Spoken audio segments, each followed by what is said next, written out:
Thanks for checking out another new podcast from Coatings Pro Magazine. I'm your host, Ben Dubose, and I'm the news editor with the AMP Publications team. AMP, of course, is the shorthand acronym for the Association for Materials Protection and Performance, of which Coatings Pro is a member magazine. So too is our sister publication at Materials Performance Magazine. Today, we're going to be chatting with Davies Hood, owner and president of Induron Protective Coatings. Davies, thanks so much for taking the time to join us. For anyone listening who might not be familiar with you or with Induron, why don't you start by giving a little bit of career background, both for yourself and that of the company? Sure. All right. Well, first off, Ben, thank you for having me. I'm pretty fired up about doing another one of these podcasts. I've been looking forward to it. My name's Davies Hood. I am the third generation owner of Induron Coatings. We're an industrial paint manufacturer based down in Birmingham, Alabama.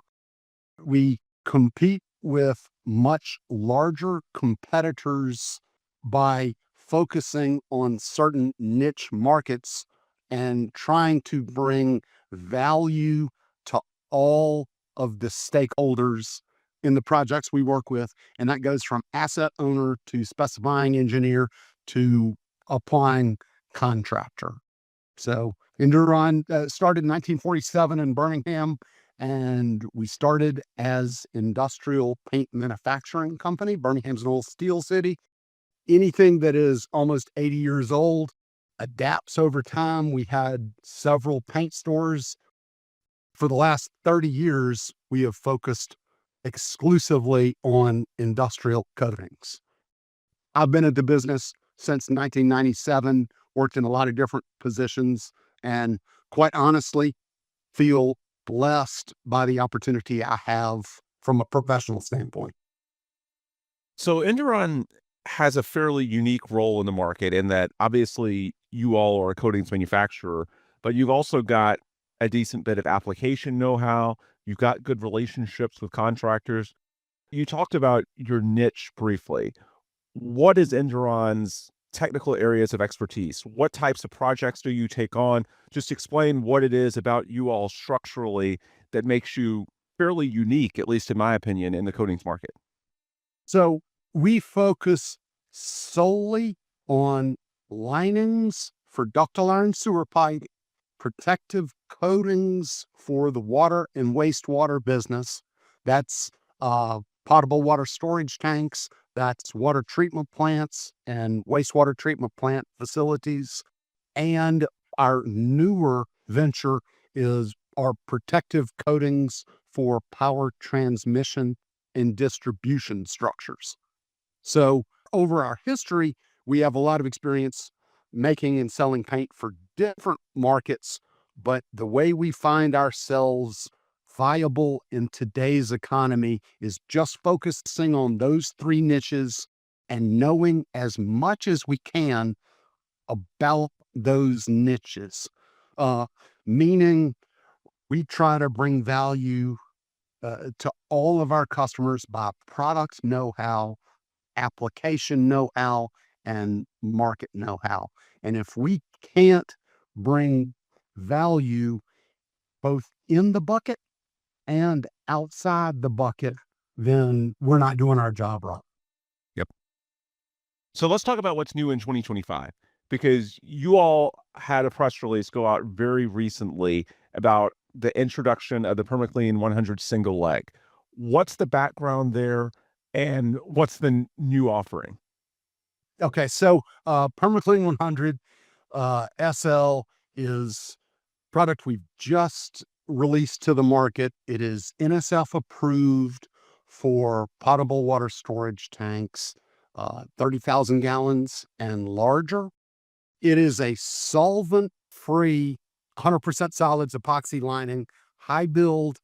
Its differentiating factor is that it can be applied by conventional single leg application equipment. The history there, about 15 years ago, we introduced PermaClean 100, 100% solids epoxy tank lining.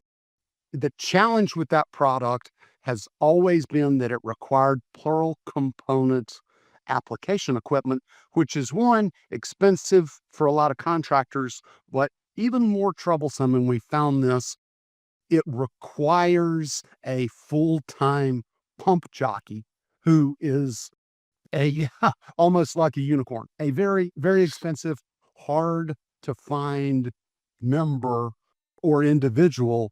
And so what we have been trying to do is develop a product that is easier to successfully apply to the substrate.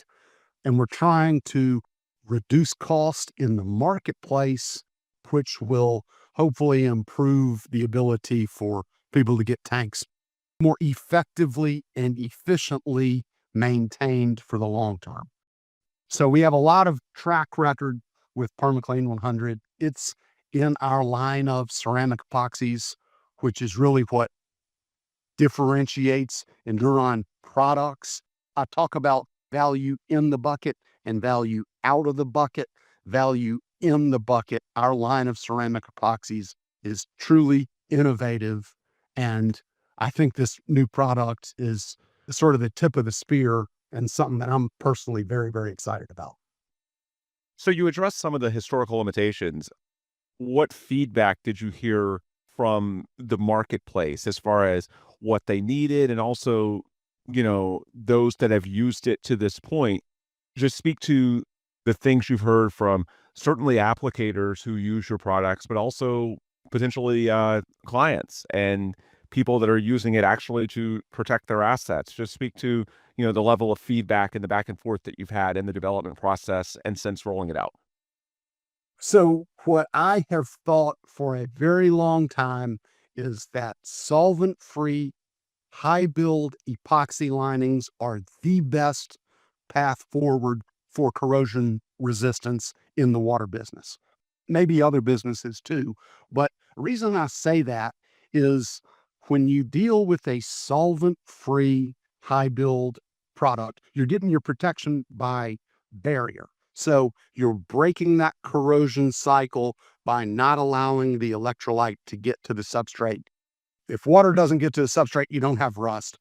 If you don't have solvent in a protective coating, you don't have those minuscule pinholes where the solvent has to evaporate out of the curing coating.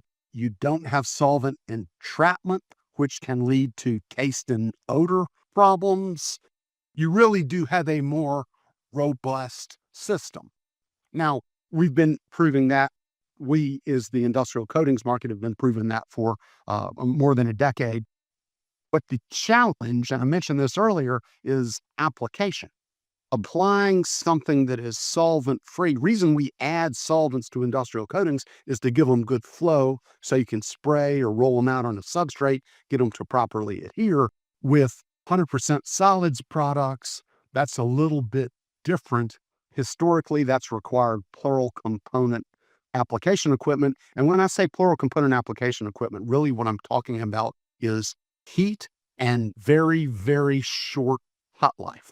So the chemical reaction is occurring really, really quickly with these materials. We have significantly slowed that down and introduced a more efficient way to heat products for application so that they flow and adhere properly. So it's pretty neat technology. A lot of other companies have rolled out similar products. We think we're different because of the ceramic pigment package that we use. I talked about ceramic epoxy a little earlier, different size, hollow spheres that really, really assist the flow rate and reduce the weight per gallon, which therefore makes the spray and roller application easier, especially when you're talking about a tank that's 120, 150 feet up in the air. So I think we have successfully addressed a lot of the application issues. We're getting positive feedback from the field. We're doing exhaustive testing here at our plant in Birmingham. And the way that we're getting this to work is with elevated temperatures. And I say elevated temperatures, and people think, oh my goodness, this has to be superheated. When I talk about elevated temperatures, I talk about 90 to 100 degrees Fahrenheit. I'm not talking about something super hot. So the elevated temperature helps reduce the viscosity, helps improve the flow rate. But what's truly one of the many things that's truly unique about our product is that it has the same part A for both the PermaClean 100 that is applied with plural component material and with this single leg version. So it truly is the same technology. And by technology, I'm talking chemistry. Some other products that have been introduced have similar names, but very different technology, i.e., chemistry. So Okay. we got something that's pretty cool and unique. So walk us through the actual application process for this. You've spoken to already the types of projects that this works on and the end markets, but if a contractor takes this to the job site and wants to apply this to a substrate, how does it all work? Just speak to, hypothetically, of course, a case study starting from, taking the material to the job site, any mixing. You mentioned the 90 to 100 degree heat. Just what are the steps involved as far as taking this from the material they pick up to it actually being applied to a substrate? How does it all work? So I don't want to go into all of the details about exactly how the sausage is made on this podcast. But what I can say is we have a literally 10 bullet point recommendation Yeah. of different things. And what we're talking about is pump size.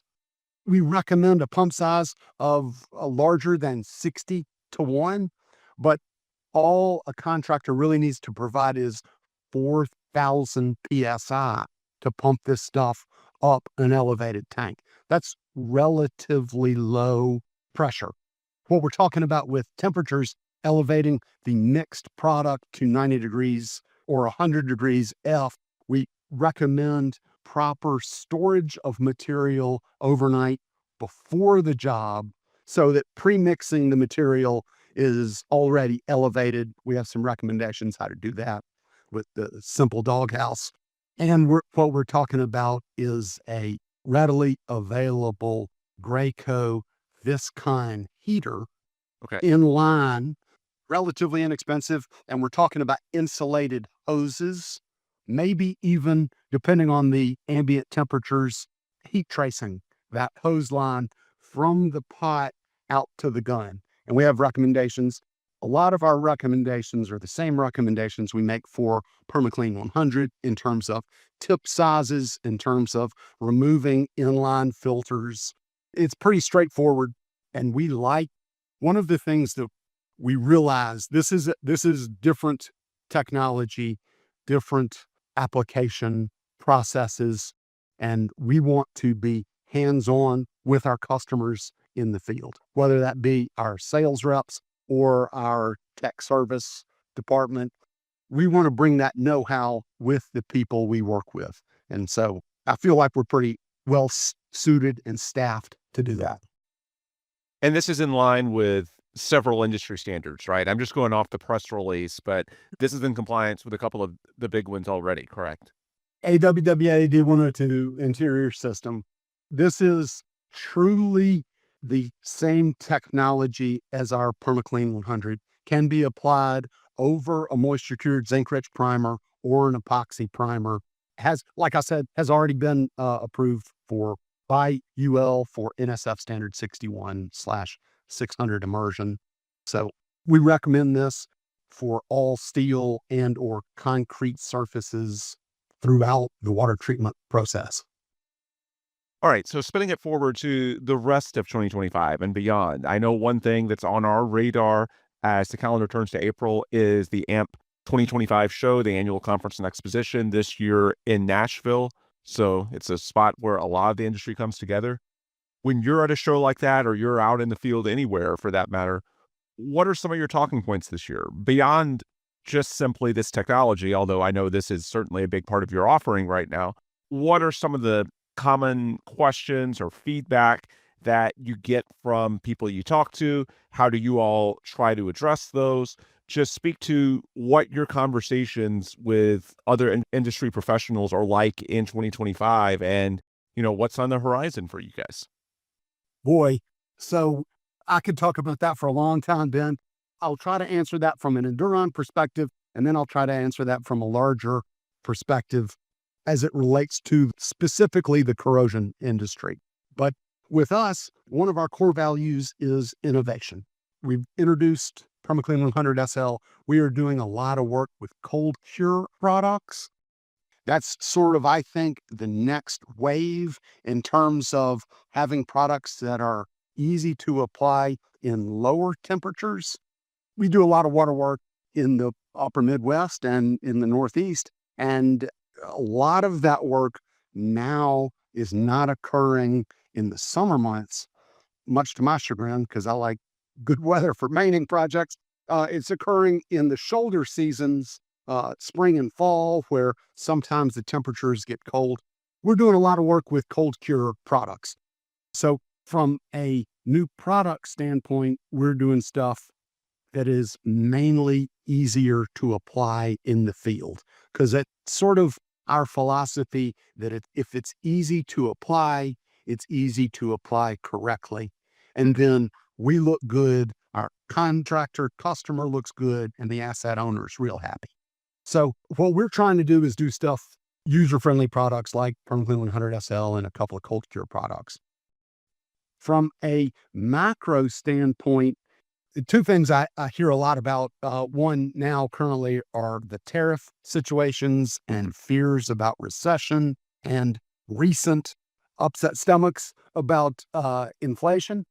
I have no idea what's going to happen, and I don't profess to, but I'm certain that all of Induron's products, save for one high performance exterior coating, all manufactured in the United States with products that are sourced from the United States. So I think, and I hope I'm not being naive, I think our only limitation to current tariff situations have to do with steel pails and drums. So for our containers, so I think we're minimally affected there. So I'm running our business as though, regardless of what you read in the newspaper or see on the TV each day, as though the U.S. economy is stable and good.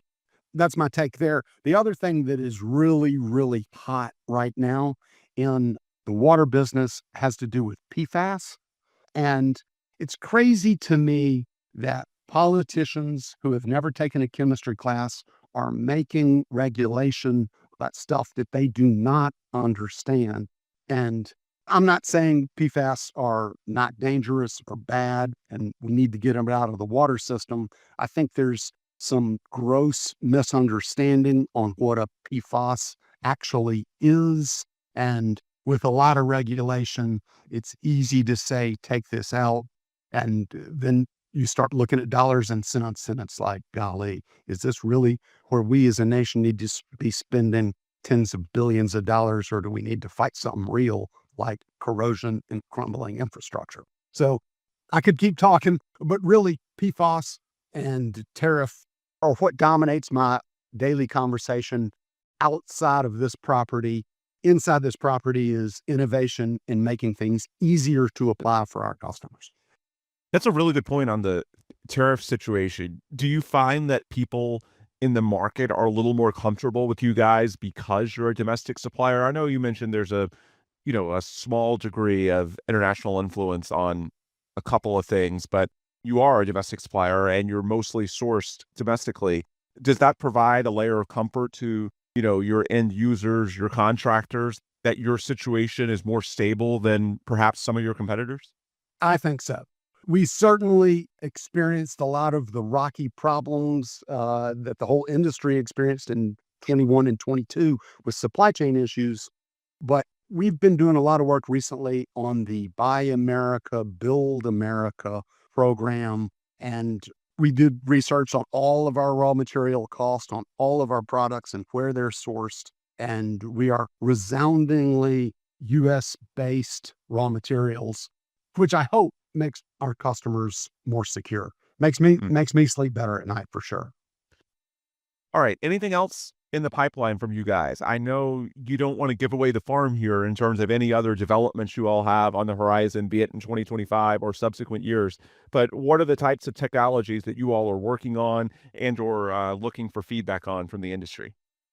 So two things. One, very close, we've got a exterior overcoat system that is water-based, that's dry fall, applicable, that we want to introduce for exterior maintenance coatings. That's one new product that is on the horizon. Our Repeal core, though, and our special knowledge is with ceramic epoxies. And when I say ceramic epoxies, I'm talking about the pigment package. We have a neat kind of secret that is proven through Protecto 401, our industry-leading ductile iron pipeliner. It's been manifest in Permaclean 100 for 15 years. We use that technology in different markets. And I think that technology can really, really help reduce corrosion at a cost-effective way. And we're looking at expanding into more corrosion-resistant, like the wastewater business, with an Novolac epoxy, high build products, and doing stuff for below grade on power transmission structures. Mainly ductile iron power poles, but also galvanized steel power poles and some of the core 10 materials. So our real expertise has to do with high build epoxies, and that's where I'm trying to focus our R&D efforts. Good stuff there. Davies Hood, Induron Protective Coatings. Davies, before we let you go, for any of our listeners that want to learn more about what you and Induron have going on, how can they do that? Just feel free to toss out a few plugs as far as the website, any social media accounts, just basic contact info for people wanting to learn more about Induron Protective Coatings. Please visit our website at www.induron.com. We find it to be very user-friendly and informative. We are active on LinkedIn. We are active on Facebook. Please join us where we are social, but please feel free to reach out to me directly or any of our sales staff to talk about the Permaclean 100 SL or any of our innovative products. Thank you, Ben, for doing this. I enjoy talking about corrosion protection, the industrial coatings business. I have fun doing stuff like this.